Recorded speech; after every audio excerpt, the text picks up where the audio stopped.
के घोड़ा चढ़ के आवे गो मेरा कान्हा बंसी वारो। अब के घोड़ा चढ़ के आवे गो मेरो कान्हा बंसी वारो। अब के घोड़ा चढ़ के आवे गो मेरा कान्हा बंसी वारो। मेरो कान्हा बंसी वारो नंद नंदन प्राणन प्यारो। मेरे कान्हा बंसी वारो नंद नंदन प्राणन प्यारो। मेरो कान्हा बंसी वारो नंद नंदन प्राणन प्यारो। मेरा कान्हा बंसी वारो नंद नंदन बंसी वारो। अब के घोड़ा चढ़ के आवे गो मेरो कान्हा बंसी वारो। अब के घोड़ा चढ़ के आवे गो मेरा कान्हा बंसी वारो।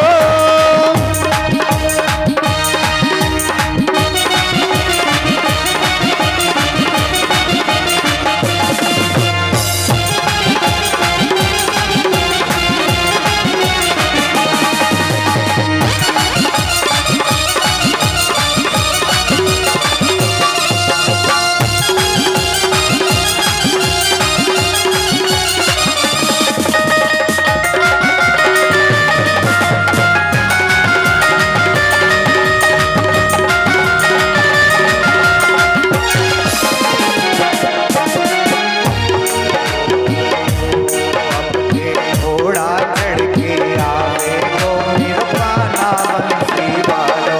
अब के घोड़ा चढ़ के आवे गो मेरा कान्हा बंसी वारो। मेरो कान्हा बंसी वारो प्यारे नंदन प्राणन प्यारो।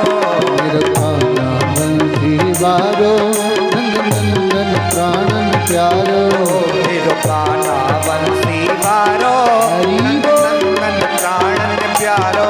मेरा कान्हा बंसी वारो नंद नंदन प्राणन प्यारो। वो तो दुश्मन मारे गिरावे गो मेरो कान्हा बंसी वारो। अब के घोड़ा चढ़ के आवे गो मेरा कान्हा बंसी वारो। घोड़ा चढ़ के आवे गो मेरो कान्हा बंसी वारो।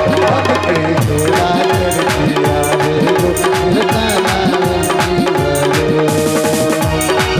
मेरा कान्हा बंसी वारो नंद नंदन प्राण प्यारो। मेरा कान्हा बंसी वारो मेरा कान्हा बंसी वारो।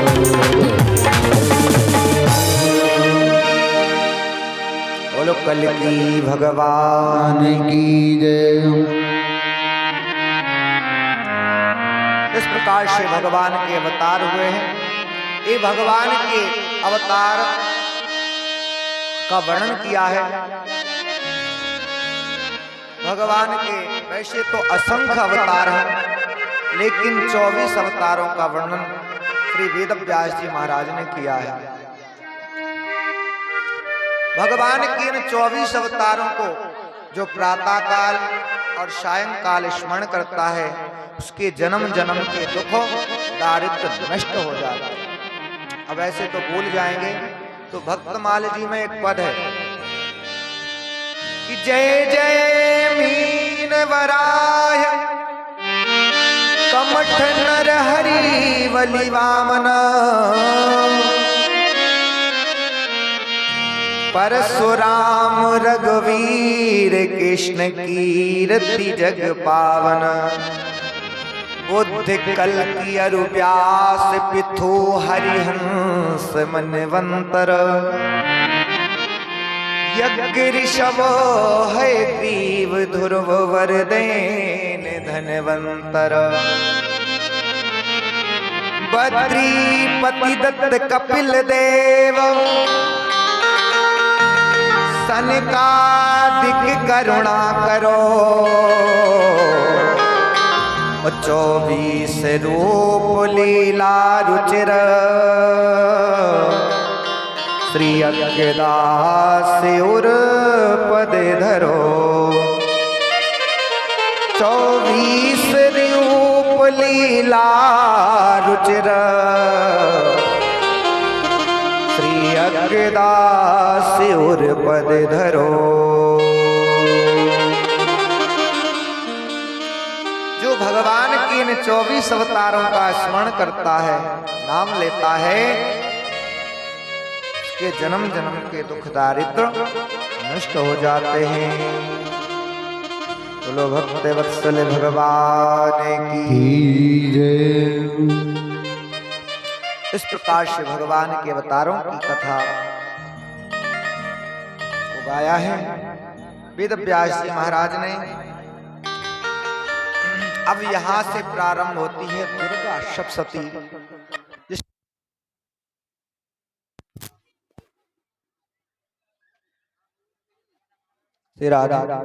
जिसमें भगवती जगदम्बा का चरित्र आप लोग श्रवण करेंगे कि कैसे दुष्टों का विनाश कर रही हैं।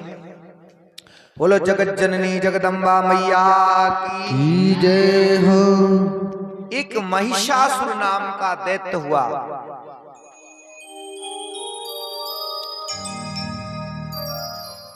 इसने बड़ा कठोर तप किया ब्रह्मा जी को प्रसन्न करने के लिए।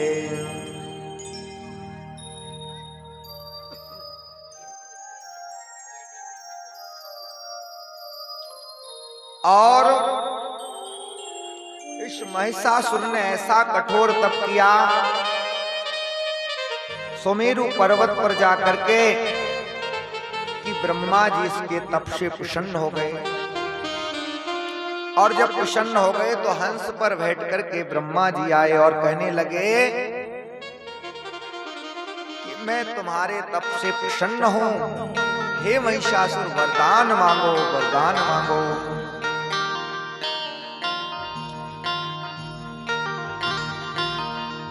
महिषासुर कहने लगा, हे पितामह ब्रह्मा, यदि तुम मेरी तपस्या से प्रसन्न हो तो वरदान दीजिए। क्या वरदान मांग रहा है? अमृत अमृत तुम देव देव वक्षामि दुहिणो प्रभो यथा मृत्यु भयं न स्यात् तथा कुरु पितामह। हे पितामह, यदि आप मेरी तपस्या से प्रसन्न हैं तो मुझे अमर होने का वरदान दीजिए। ब्रह्मा जी कहने लगे, हे महेश, इस संसार में जो आया है उसकी मृत्यु निश्चित है, जिसने जन्म लिया है। उत्पन्नश्च ध्रुवं मृत्यो ध्रुवं जन्ममितस्य च सर्वथा मरणोत्पत्ति सर्वेषां प्राणिनां किल। ब्रह्मा जी कहने लगे, जो इस संसार में जिसका जन्म हुआ है उसकी मृत्यु निश्चित है, और जिसकी मृत्यु हुई है उसका जन्म निश्चित है। इसलिए कोई दूसरा वरदान मांगो, क्योंकि इस लोक का नाम है मृत्यु लोक। इसलिए कोई दूसरा वरदान मांगो। महिषासुर कहने लगा, तो हे पितामह ब्रह्मा, आप हमें दूसरा वरदान ये दीजिए। नादीवान मनुषा दैत्यान् मरणं मे पितामह पुरुषान् च मे मृत्यो योषां मां न हनिष्यति। दूसरा वरदान हमें यह दीजिए पितामह ब्रह्मा कि मुझे देवता नहीं मार सके, दानव नहीं मार सके, मानव नहीं मार सके, और संसार में जितने भी पुरुष जाति के हैं वो मुझे नहीं मार सके। मेरी मृत्यु केवल स्त्री से हो, क्योंकि महिषासुर ने विचार किया कि स्त्री तो अबला होती है, इसलिए मेरी मृत्यु एक केवल स्त्री से हो और संसार में मुझे कोई पुरुष जाति का कोई नहीं मार सके, न देवता न मनुष्य न यक्ष न दानव न गंधर्व। ब्रह्मा जी ने कहा तथास्तु, ऐसा ही होगा। उसने अपनी बुद्धि के अनुसार महिषासुर ने वरदान मांग लिया कि स्त्री तो अबला होती है, उसमें इतनी ताकत कहां कि मुझ जैसे दैत्य को मार सके। इसलिए उसने अपनी बुद्धि से